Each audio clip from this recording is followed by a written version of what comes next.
Many times people have to file a lawsuit in a case simply to get the attention of an insurance company.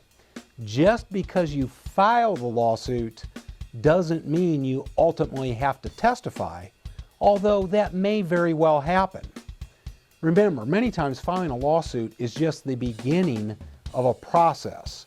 That process may end at some point short of actually sitting in a courtroom and going through a trial.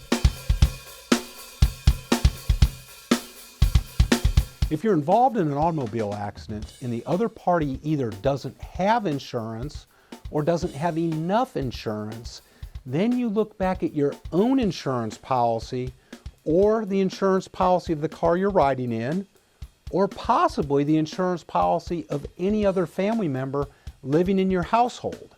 And what we're looking for is what's called uninsured motorist coverage or underinsured motorist coverage. In this case, your insurance coverage steps in the shoes of the other party. And remember, just as a caution, your insurance company then becomes the adverse insurance company, just as if they insured the other driver.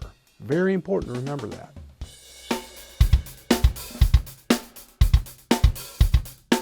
If you're not wearing a seatbelt and you're involved in an accident, that evidence is not admissible against you in the case.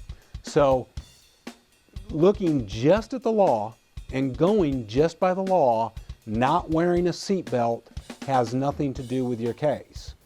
However, insurance companies will try to hold that fact against you.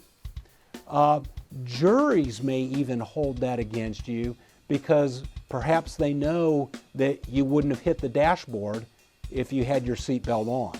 We always encourage people to wear their seatbelts. It is the number one best thing you can do for the safety of you and your family. Does it affect or ruin your case? No, not from a strict legal point of view.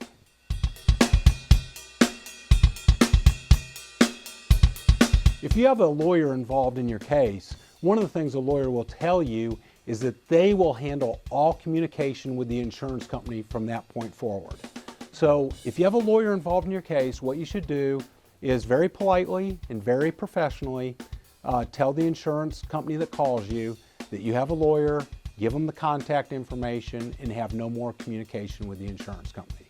The lawyer will handle all that for you, and actually that's one of the benefits of having legal representation, is you don't have to deal with that.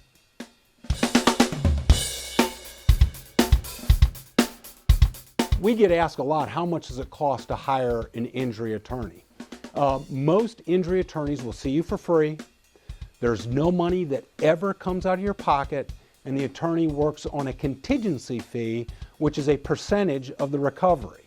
That percentage can vary depending on the type of case, but the important thing is that nothing ever comes out of your pocket, and the contingency fee system is great because it's a way that makes it so everybody can afford an attorney if they've got a meritorious claim to pursue.